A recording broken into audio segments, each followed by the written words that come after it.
यह स्टोरी किसी फिल्मी ख्याल की नहीं बल्कि हकीकत में अमेरिका में हुई एक सच्ची घटना पर बनाई गई है और इसकी शुरुआत होती है 15 मई 2001 को अमेरिका के ओहायो के एक रेलवे ट्रैक पर, जहां ट्रेन को शंट करते वक्त वॉल्टर हिगिंस नाम का एक ट्रेन ड्राइवर एक ऐसी गलती कर बैठता है जो आगे जाकर बहुत भयानक साबित होने वाली थी। उसे पता चलता है कि आगे का ट्रैक अलाइनमेंट ठीक नहीं है, मगर टाइम बचाने के लालच में वो ट्रेन को पूरी तरह रोकने के बजाय उसे लो गियर में हल्की सी स्पीड पर चलने देता है और रूल्स को साइड में रखकर खुद केबिन से बाहर कूद जाता है ताकि भागकर मैनुअली ट्रैक स्विच कर सके। वॉल्टर के दिमाग में था कि वो सब कुछ टाइम पर संभाल लेगा, लेकिन यहीं उससे एक ऐसी चूक हो जाती है जिसका पछतावा उसे जिंदगी भर सताना था। केबिन से उतरते वक्त वो गियर को ऑटो स्लाइडिंग पोजीशन में डालता है, मगर उसे यह ख्याल ही नहीं आता कि गियर लगा तो है पर पूरी तरह सेट नहीं हुआ। जैसे ही वॉल्टर नीचे उतरता है, गियर स्लिप होकर सीधा फुल स्पीड फॉरवर्ड मोड में अटक जाता है और ट्रेन नंबर 777 जो अभी तक साकित खड़ी थी, अचानक ऐसे जाग उठती है जैसे कोई सोया हुआ जानवर होश में आ गया हो। रफ्तार आहिस्ता आहिस्ता बढ़ने लगती है और वॉल्टर अभी आधे रास्ते भी नहीं पहुंचा था कि ट्रेन उसे पीछे छोड़कर निकल जाती है और यहीं से शुरू होती है असल तबाही। वॉल्टर दौड़कर स्विच लीवर दबाता है, मगर तब तक काफी देर हो चुकी थी। मतलब साफ था, अब 777 नंबर की ट्रेन बगैर किसी ड्राइवर के मेन ट्रैक पर दौड़ रही थी और लम्हा बा लम्हा और तेज होती जा रही थी। घबराहट में वॉल्टर पूरी जान लगाकर ट्रेन के पीछे भागने लगता है और किसी तरह हैंडल तक पहुंच भी जाता है। यही उसका चढ़ने का आखिरी और सबसे बेहतरीन मौका था, मगर किस्मत ने साथ नहीं दिया। सांस फूल जाती है, हाथ की पकड़ ढीली पड़ जाती है और वो फिसलकर जमीन पर जा गिरता है। अब सूरत हाल पूरी तरह हाथ से निकल चुकी थी। 29 डब्बों और तकरीबन 13,000 टन वजन वाली ये स्टील की भारी भरकम ट्रेन पागलों की तरह ट्रैक पर दौड़ती जा रही थी। हर सेकंड के साथ रफ्तार और बढ़ रही थी और रास्ते में जो भी आता वो सब कुछ रौंदते हुए आगे निकलती जा रही थी। हैरानी ये थी कि खुद वॉल्टर को अभी अंदाजा नहीं हुआ था कि मामला कितना संगीन है। वो सीधा डिस्पैच ऑफिस पहुंचता है और अपने सीनियर को पूरी बात बताता है, ये कहते हुए कि सर, मैंने तो ट्रेन को स्लाइडिंग गियर में डाला था, इतनी तेज नहीं जा सकती। उसे बिल्कुल खबर नहीं थी कि ये छोटी सी गलती अमेरिका के सबसे खतरनाक रन अवे ट्रेन हादसे में बदलने वाली है। सीनियर पूछता है स्पीड कितनी है और वॉल्टर जवाब देता है, सर 20 किलोमीटर से ज्यादा नहीं होगी। ये सुनकर सीनियर भी ज्यादा सीरियस नहीं लेता, बस हल्की सी डांट पिलाकर गाड़ी भेज देता है ट्रेन का पीछा करने के लिए। लेकिन जैसे वो आगे बढ़ते हैं, सच्चाई खुलकर सामने आती है। ट्रेन मुसलसल रफ्तार पकड़ रही थी और उनकी गाड़ी उसे पकड़ ही नहीं पा रही थी। काफी दूर तक पीछा करने के बावजूद कहीं 777 नंबर की ट्रेन का निशान नहीं मिलता। तब जाकर सबको एहसास होता है कि बात कितनी बिगड़ चुकी है। मगर सबसे डराने वाली खबर अभी आनी बाकी थी। जिस ट्रैक पर ये ट्रेन दौड़ रही थी, उसी ट्रैक पर दूसरी तरफ से आ रही थी एक टूरिस्ट ट्रेन जिसमें 150 बच्चे सवार थे। दोनों ट्रेनें सीधा एक दूसरे की तरफ बढ़ रही थीं और इस स्पीड पर अब पैसेंजर्स को निकालने का वक्त भी नहीं बचा था। अगर कुछ न किया गया तो कुछ ही पलों में एक खौफनाक टक्कर यकीनी थी। डिस्पैच रूम में हड़बड़ाहट मच जाती है। सीनियर फौरन टूरिस्ट ट्रेन के ड्राइवर को फोन करता है और सख्ती से कहता है, अभी फौरन ट्रैक बदलो। फोन रखते ही हालात और खतरनाक होने लगते हैं। 100 किलोमीटर से ज्यादा रफ्तार से दौड़ती 777 नंबर की ट्रेन सामने आ चुकी थी और टक्कर बस कुछ सेकंड दूर रह गई थी। मगर ठीक उसी नाजुक लम्हे पर एक बहुत तजुर्बेकार ड्राइवर अपना कमाल दिखाता है और बाल बाल बचते हुए ट्रेन को दूसरे ट्रैक पर मोड़ देता है। बस आखिरी पल में दोनों ट्रेनें एक दूसरे को क्रॉस कर जाती हैं और टूरिस्ट ट्रेन में बैठे बच्चे खुशी से तालियां बजाते हैं। उन्हें जरा भी अंदाजा नहीं होता कि जो ट्रेन उन्हें अभी क्रॉस करके गई है वो असल में मौत बनकर आ रही थी, जो बस चंद सेकंड के फर्क से उन्हें छूकर निकल गई। ये खबर कुछ ही घंटों में पूरे ओहायो में जंगल की आग की तरह फैल जाती है। टीवी पर ब्रेकिंग न्यूज चलने लगती है और बात सीधा रेलवे कंपनी के बड़े बड़े अफसरान तक पहुंच जाती है। डिस्पैच कंट्रोल से सुझाव आता है कि ट्रेन को फौरन डीरेल करा दिया जाए, मगर मैनेजमेंट साफ इनकार कर देती है, क्योंकि ये कोई आम ट्रेन नहीं थी बल्कि एक खतरनाक केमिकल ले जाने वाली फ्रेट ट्रेन थी जिसमें मौजूद था तकरीबन 200 टन डीजल, 120 टन इंतहाई आतिशगीर मादा और जहरीले केमिकल्स। अगर इतनी तेज रफ्तार पर ट्रेन को पटरी से उतारा जाता तो एक बहुत बड़ा धमाका होना यकीनी था, और अगर ये केमिकल्स बाहर लीक हो जाते तो उसका असर सिर्फ रेलवे तक नहीं रहता बल्कि आसपास के गांव, हजारों लोगों की जिंदगी और पूरे माहौल के लिए एक बड़ी तबाही बन सकता था। अब सवाल सिर्फ ट्रेन रोकने का नहीं रहा था बल्कि पूरे इलाके को बचाने का था। अगर हादसा हो जाता तो कंपनी को कम अज कम $100 मिलियन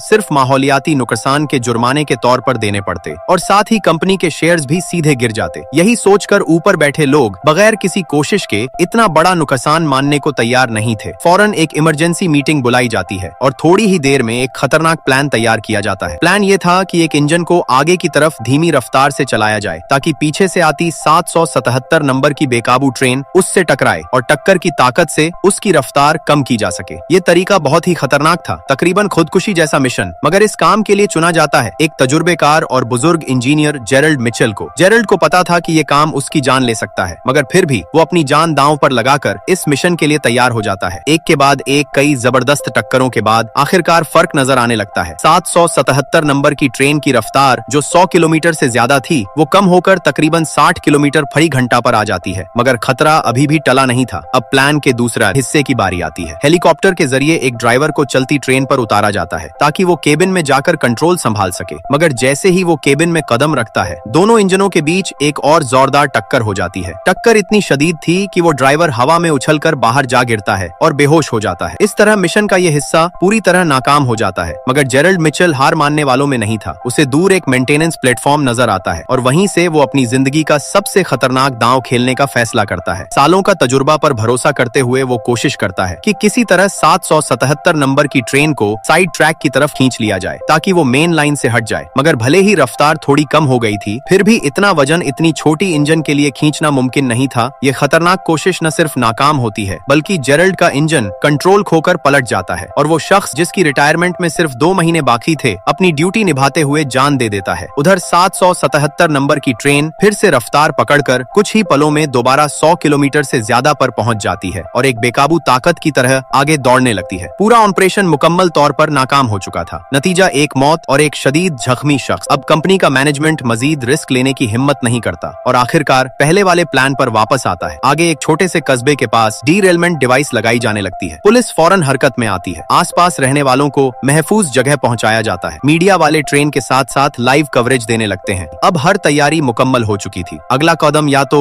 इस बेकाबू ट्रेन का खात्मा था या फिर तारीख का सबसे बड़ा रेल हादसा। बस इंतजार था कि ट्रेन डीरेलमेंट पॉइंट तक पहुंचे। मगर ठीक उसी वक्त एक नया खतरा सामने आता है। सामने से एक खाली फ्रेट ट्रेन आ रही थी जिसमें सिर्फ 2 ड्राइवर मौजूद थे। एक था बहुत तजुर्बेकार इंजीनियर डैनियल कूपर और दूसरा था अपनी नौकरी के पहले ही दिन आया नौजवान ईथन वॉल्श। जब उन्हें बेकाबू ट्रेन की खबर मिलती है, तब दोनों ट्रेनों के बीच सिर्फ 10 किलोमीटर से भी कम फासला बचा होता है। खुशकिस्मती से बीच में एक साइड ट्रैक मौजूद था। डैनियल फौरन रफ्तार बढ़ाता है और कुछ ही पलों में वो साइड लाइन नजर आने लगती है। मगर खुशी मनाने का वक्त नहीं मिलता, क्योंकि सामने से वो स्टील का भारी दानव तेजी से उनकी तरफ बढ़ता साफ दिखने लगता है। डैनियल एक पल भी जाया नहीं करता और आखिरी लम्हे में साइड ट्रैक में मुड़कर इंजन को बचा लेता है। मगर ट्रेन बहुत लंबी थी। उसकी आखिरी बोगी पूरी तरह साइड ट्रैक में नहीं आ सकती और 777 नंबर की टक्कर से चकनाचूर हो जाती है। जोरदार झटके के बाद जब सब कुछ खामोश होता है, डैनियल पीछे देखता है। आखिरी डब्बा पूरी तरह तबाह हो चुका था। मगर तभी उसके दिमाग में एक खतरनाक मगर शानदार ख्याल आता है। डैनियल फौरन कहता है, सारे वैगन यहीं छोड़ते हैं, सिर्फ इंजन लेकर उलटी सिमत में इस ट्रेन का पीछा करते हैं। उसका मंसूबा साफ था, अपने इंजन से 777 नंबर की ट्रेन के आखिरी हिस्से को जोड़ना और फिर रस्सा कशी की तरह खींचकर उसकी रफ्तार कम करना। ये काम बेहद जानलेवा था। जब ये ख्याल कंपनी के बड़े अफसरान तक पहुंचता है तो वो फौरन मना कर देते हैं। उनका कहना था कि आगे डीरेलमेंट डिवाइस पहले ही तैयार है, तुम लोगों को हीरो बनने की जरूरत नहीं। मगर डैनियल कूपर पीछे हटने वाला इंसान नहीं था। वो संजीदगी से कहता है, अगर डीरेलमेंट में जरा भी चूक हुई तो पूरा शहर उड़ सकता है। हमें ये ट्रेन यहीं रोकनी होगी अभी। और यहीं से कहानी अपने सबसे खतरनाक हिस्से की तरफ बढ़ने लगती है। इतने ज्यादा वजन और रफ्तार पर वो डीरेलमेंट डिवाइस असल में कुछ खास करने वाली नहीं थी। ये हीरो बनने की बात नहीं थी, बल्कि उससे भी बड़ा मसला था। अगर ये ट्रेन आगे बसे हुए बड़े शहर के पास डीरेल होकर फटी तो नुकसान का अंदाजा लगाना नामुमकिन। डैनियल अभी अपनी बात पूरी नहीं कर पाया था कि वो स्टील का दानव डीरेलमेंट पॉइंट तक पहुंच जाता है और ठीक वैसा ही होता है जैसा उसने कहा था। डिवाइस ट्रेन को रोक नहीं पाती। अब उम्मीद की आखिरी किरण सिर्फ डैनियल और ईथन के पास बची थी, क्योंकि उनके हाथ में सिर्फ एक इंजन था। डैनियल जल्दी से 777 नंबर की ट्रेन के करीब पहुंच जाता है। अब शुरू होता है सबसे खतरनाक मरहला, यानी दोनों इंजनों को जोड़ना। डैनियल इंजन कंट्रोल करता है और ईथन पीछे से रास्ता बताता है, मगर पहली कोशिश पूरी तरह नाकाम हो जाती है। टक्कर से आखिरी हॉपर वैगन टूट जाता है और पत्थर चारों तरफ बिखर जाते हैं। धूल और पत्थरों की वजह से दोनों का सांस लेना मुश्किल हो जाता है, मगर वो हिम्मत नहीं छोड़ते। दूसरी बार कोशिश की जाती है और इस बार किस्मत साथ देती है। दोनों इंजन जुड़ जाते हैं। मगर तभी ईथन को एक खतरनाक बात नजर आती है। कनेक्टर पूरी तरह बंद नहीं हुआ था, यानी जरा सा झटका लगते ही सब कुछ फिर से टूट सकता था। बगैर एक पल सोचे ईथन जान की बाजी लगाकर उड़ते पत्थरों के बीच नीचे झुकता है और पैर से जोर देकर कनेक्टर का लॉक बंद कर देता है। खुशकिस्मती से लॉक काम कर जाता है, मगर इसी पल उसका पैर कनेक्टर में फंस जाता है। तेज दर्द की वजह से उसका बैलेंस बिगड़ता है और वो वैगन के किनारे से नीचे गिरने लगता है। एक पल के लिए वो सबकी नजरों से गायब हो जाता है। कंट्रोल रूम में मौजूद उसकी बीवी का दिल धक से रह जाता है। कुछ सेकंड बाद एक मोजिजा होता है। ईथन ने किसी तरह हैंडल थाम लिया था। वो नीचे नहीं गिरा और लंगड़ाता हुआ वापस वैगन के किनारे पर आ जाता है। उसकी बीवी की आंखों में खुशी और आंसू एक साथ आ जाते हैं, मगर खतरा अभी खत्म नहीं हुआ था। ट्रेन की रफ्तार अब भी तकरीबन 120 किलोमीटर फी घंटा थी और अगले शहर तक 10 किलोमीटर से भी कम फासला बचा था। सबसे डराने वाली बात यह थी कि शहर की शुरुआत में एक तेज और खतरनाक मोड़ था, जिसे 40 किलोमीटर से ज्यादा रफ्तार पर पार किया गया तो ट्रेन का उलटना यकीनी था और उस मोड़ के बिल्कुल नीचे भरे हुए फ्यूल टैंक रखे हुए थे। अगर ट्रेन उलटती और धमाका होता तो नतीजा सोच से भी परे होता। डैनियल अब एक पल भी नहीं सोचता और पूरी ताकत से खींचना शुरू करता है, बिल्कुल रस्सा कशी की तरह। मगर सिर्फ एक इंजन की ताकत 29 वैगनों के इस भारी बोझ के सामने काफी नहीं थी। पहिए जोर से घूमते हैं और चिंगारियां उड़ने लगती हैं और तभी इस मौत के खेल में ईथन वॉल्श के जहन में एक आखिरी जबरदस्त ख्याल आता है। अगर हर वैगन का ब्रेक हाथ से खोल दिया जाए तो रफ्तार पर अच्छा असर पड़ सकता था, मगर ईथन जख्मी था, इसलिए ये खतरनाक काम अब सिर्फ डैनियल कूपर ही कर सकता था। डैनियल बगैर कुछ सोचे दौड़ती हुई ट्रेन पर कूद जाता है और एक एक करके हर वैगन का मैनुअल ब्रेक खोलता जाता है। एक वैगन, फिर दूसरा, फिर तीसरा। हर ब्रेक के साथ रफ्तार थोड़ी थोड़ी कम होने लगती है। कई मिनट की मुसलसल कोशिश के बाद आखिरकार रफ्तार काफी हद तक गिर जाती है, मगर फिर भी वो खतरनाक मोड़ के लिए ज्यादा थी। अब आगे बस वही मोड़ था और कोई रास्ता नहीं बचा था। सब कुछ किस्मत पर छोड़ दिया जाता है। ट्रेन मोड़ पर जोर से झुकती है और सबकी सांस रुक जाती है, मगर ट्रेन उलटती नहीं और किसी तरह मोड़ पार कर लेती है। एक पल के लिए लगता है कि अब सब कुछ ठीक हो जाएगा, मगर तभी एक नई मुसीबत आती है। मुसलसल गर्मी की वजह से ब्रेक डिस्क फेल हो जाती हैं और पूरा ब्रेकिंग सिस्टम बैठ जाता है। 777 नंबर की ट्रेन फिर से रफ्तार पकड़ने लगती है। डैनियल फौरन इंजन केबिन की तरफ दौड़ता है, क्योंकि अगर वो किसी तरह केबिन तक पहुंच जाए तो ट्रेन को पूरी तरह रोका जा सकता था। मगर रास्ते में उसे रुकना पड़ता है, क्योंकि आगे वाले वैगन के बीच का फासला बहुत ज्यादा था और वहां से कूदना मुमकिन नहीं था। अब क्या किया जाए? ठीक उसी जिंदगी और मौत के लम्हे एक पिकअप ट्रक साथ साथ दौड़ती नजर आती है। डैनियल चिल्लाता है, ईथन कूद जाओ, और ईथन एक पल भी नहीं सोचता, छलांग लगाकर कामयाबी से पिकअप ट्रक में जा गिरता है। अब आखिरी दांव खेला जाना था और आखिरकार वो किसी तरह इंजन केबिन तक पहुंच जाते हैं। स्क्रीन के सामने बैठे हर किसी की सांसें अटकी हुई थीं और सबके हाथ बेखुदी में मुट्ठियों में बदल चुके थे। ईथन वॉल्श पूरी हिम्मत जमा करता है, ठीक लम्हे का इंतजार करता है और फिर कूद जाता है। सब कुछ बस चंद सेकंड में हो जाता है और आखिरकार वो स्टील का दानव, जो तकरीबन 2 घंटे से ज्यादा वक्त तक मेन ट्रैक पर बेकाबू दौड़ रहा था, रुक जाता है। पूरा इलाका एक बहुत बड़ी तबाही से बच जाता है और यहीं पर यह दिलचस्प कहानी खत्म होती है।